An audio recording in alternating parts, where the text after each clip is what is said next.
everyone. Welcome to Play Stocks. Today, I'm happy to welcome Terry Christopher from Zonte Metals. Hey, Ron, thanks for having us today. It's much appreciated and probably long overdue. Yep. No, thanks for coming. So I guess to start off with, since first time on here, maybe, give a little bit of background of yourself and before you got to Zonte, etc. Sure.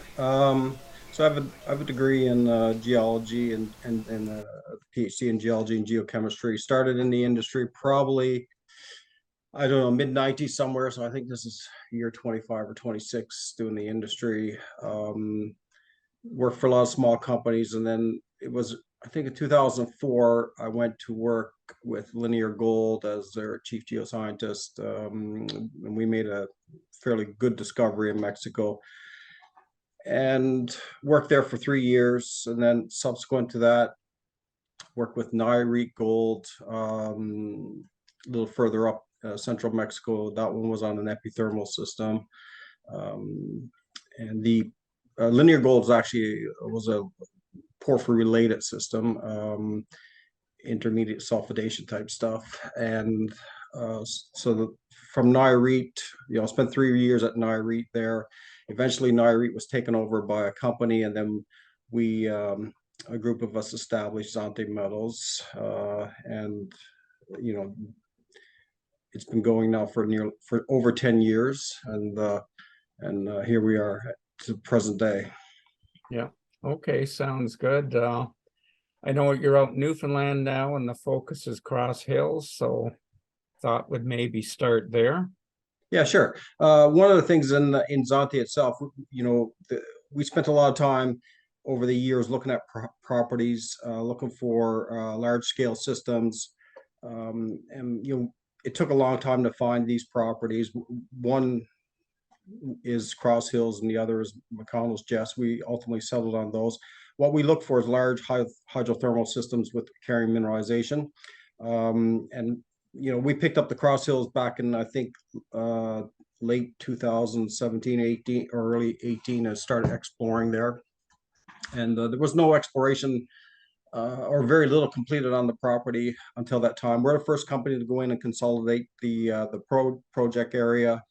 Previously, there was some, exploration for uranium, rare earths, a little bit of copper, and but no one really with a focus or a large land position like what we have. So we've been here now 3 years, systematically going through the target areas, and up to the present day, we have 10 targets identified that are most likely all drillable. 2 targets are drill ready. They would be K6 and Big K. And the other targets can probably be brought to drill stage, with everything in place in about 3 to 4 months. One of the things about the Cross Hills property is that it's an IOCG system. It's never been recognized before. Louise Corvo out of the Geological Survey of Canada identified it as a potential IOCG belt back in 2007. Now I've spent some time with Louise now over the last year in particular, and definitely we're in a strong IOCG system here, and it's taken a long time to understand the system, understand the targets, what to do. We've done a lot of exploration, ground exploration. Some worked, some didn't, and now we've got it. We think we've got the exploration program distilled down to a number of key type techniques that we will use to identify and bring targets to drill stage. And presently what I'm doing here now, I've been here in Newfoundland now for a couple weeks, I think. So we're getting a target. We're actually getting 3 targets up and ready for a gravity survey. The gravity crew will be here this coming week, and so that'll be targets. The 3 targets are K9 and K10. There's actually 2 targets of K10. We just lump it into one, and hopefully we'll generate a target or 2 with the gravity survey there as well. So okay, I'll just pull up their K6 here. I think it's one of the targets. We talk a bit about that. What you see here as key or? Yeah, so K6 has been a target we discovered. Probably in 2019, we identified the alteration pattern there. We ran a fairly large mag survey, identified the target. And what you're seeing, the image you're seeing there is the black lines are contour lines of the gravity survey that was completed after the magnetic survey, and that is the high. Where the star is the high for the gravity, and just to your left is the high, maybe about 150 meters is the height for the magnetic. So they were coincident. The two geophysical surveys were coincident. We brought a drill rig in, I think it was late 2000 or fall 2019, drilled 2 holes, one in the strong mag center, one in the strong gravity center. We got a little bit of copper in where the red star is in the gravity center.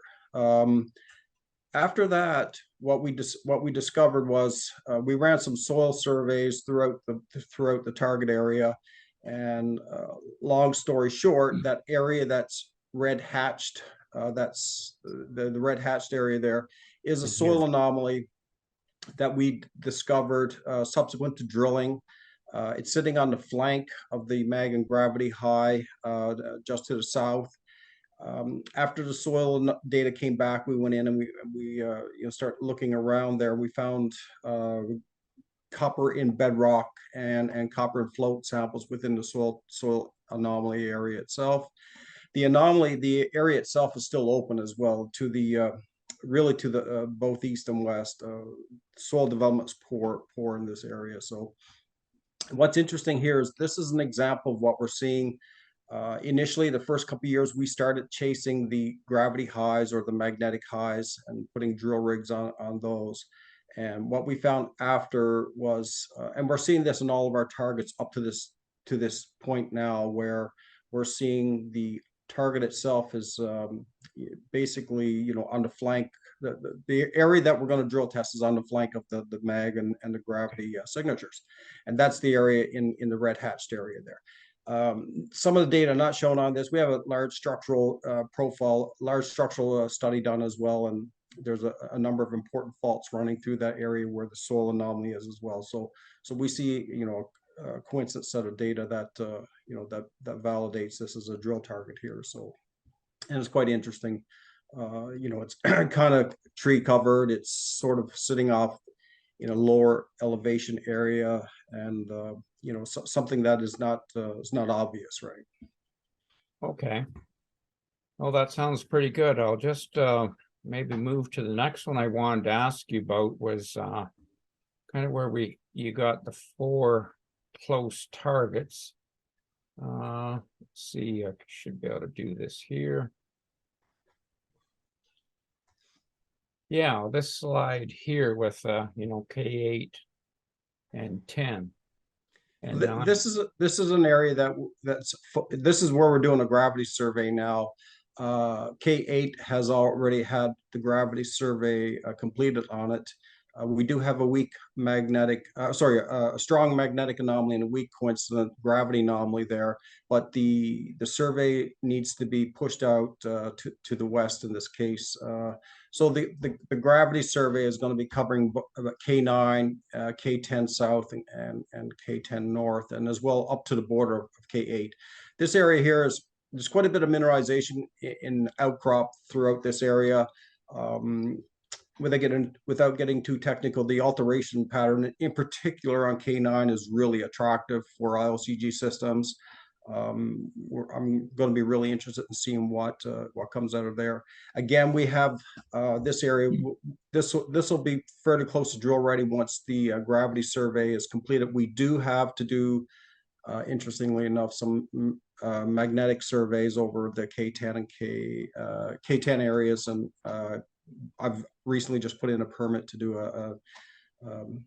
a drone magnetic survey, actually, see how that will work. So at that point in time, we should be able to have a bunch of targets that will be drill ready. We'll likely have to do some infill work on the soils in particular, but the structures are done. The magnetics and the gravity will be done, and the geochem is complete here. So Okay, good. So, what's kind of the plan time frame now for, gravity and drilling? What targets are you thinking of So testing? we're permitted to drill K6 right now, and I spoke to the drill company maybe 10 days ago. We'll have a drill ring in on there in between 2 and 3 months out from here.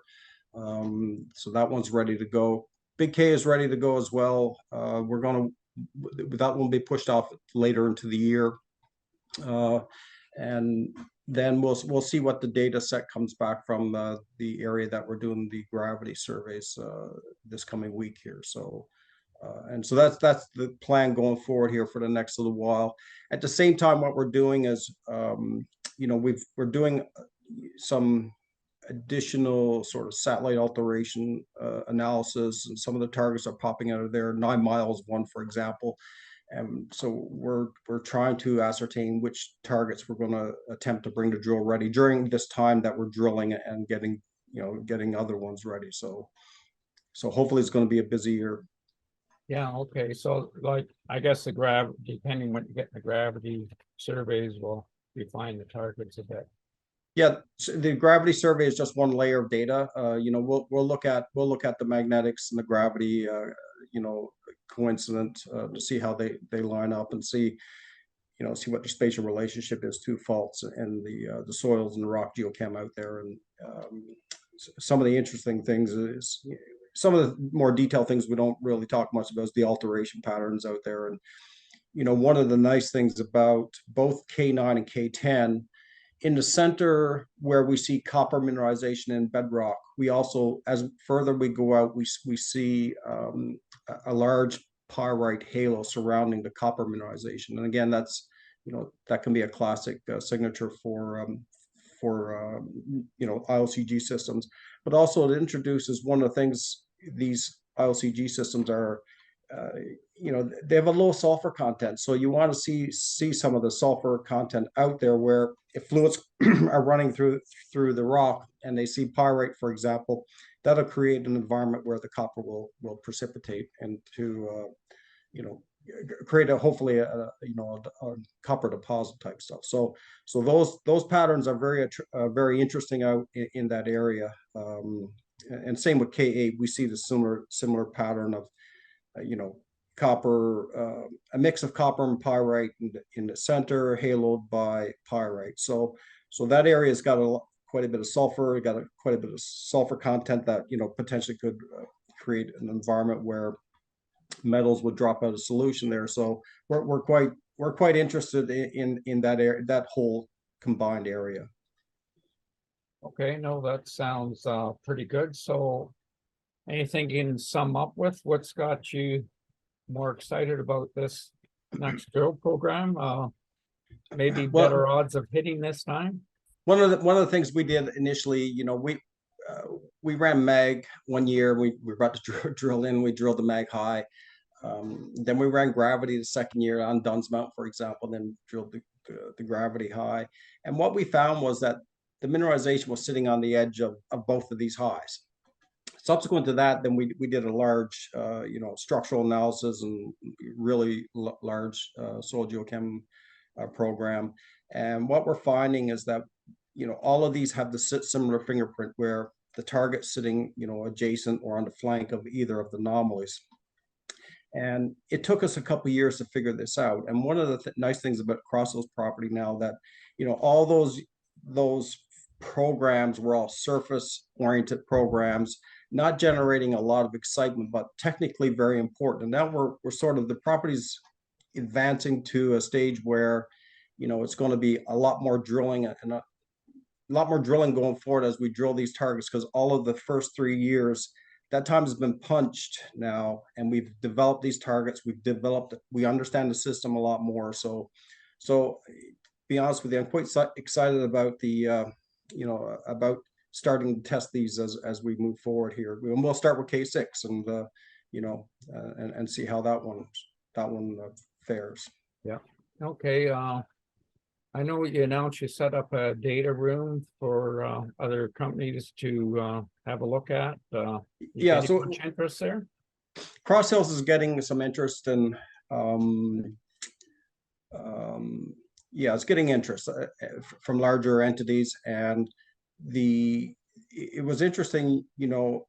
I always thought to this point that Cross Hills was probably too too grassroots or too green fields for some of these larger companies to take a look. But we've had a number of companies take a look at this up to this point in time, and there's still a couple out in the fray, still out there.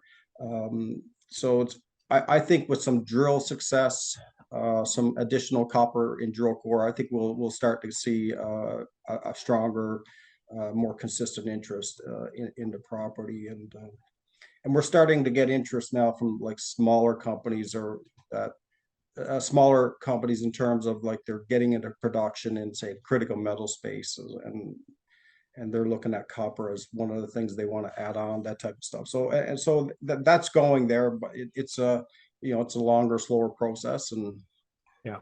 but it's out there. Okay, awesome. So yeah, next I'd like to look at Victoria Gold. I know they've been exploring right up to the border here of your property. This is your presentation, the soil anomaly Yeah. that Victoria Gold is put out. Yeah. So this image here, what you're looking at is basically Victoria and Zonte's coincident border. We're on the right side, Victoria's on the left side. The border's running right down center of the image here. Yeah. The pink is the rock of interest. The pink is an intrusive type rock where the gold is located through this area. And you also get some of the gold off just to the side, off to the sides of the intrusives as well. So you'll find some of the gold out there, and sort of the rock that's colored white there at this point in time. And then Victoria's been very successful in finding mineralization, on the edge through the intrusive, the pink rock, and expanding out into the country rock as well. The image here is I took this image off of Victoria Gold's webpage. It's a soil profile that they created, and you can see there's an arsenic in soil anomaly sitting right on our border, adjacent to what we call the quartz target. Arsenic is one of the pathfinder elements you use for exploration for gold, in particular in this type of system. And you can see they have a decent arsenic anomaly right on our border there as well. Further to the sort of the southeast, or you see the yellow area is called a 2-4 down there. We went in 2007, summer of 17, and that area was most of the intrusive is covered in some kind of forest or vegetation, that type of thing. But that area down there had a number of small cliff faces exposed, and we found a lot of mineralization in these sheeted veins that run through the intrusive, through the 2-4 target. We drilled a couple holes in the 2-4 target with success. So, and what's interesting, we went in there, we didn't have any geophysical, we didn't have any geophysics done. We didn't even have a soil profile done. And we brought a drill rig in just basically on rock sampling, and we were able to hit mineralization. So what's interesting as well is that style of mineralization at the 2-4 is more of a massive sulfide system. And that's similar to what Victoria Gold are talking about in their Raven, where they have a massive sulfide system. Their Eagle mine, which is further to the east, is dominant by like a quartz sheeted vein system.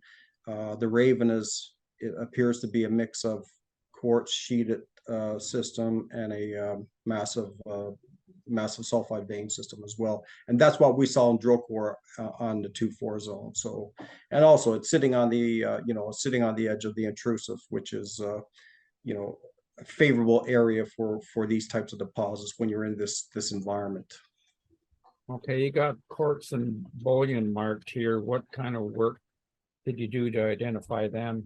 So that was done by previous, the vendor of the property had it optioned out to a previous company, and they did some soil sampling The soil profile came down just below the south of the quartz target area, and it expanded northwards. And that's how those targets were discovered.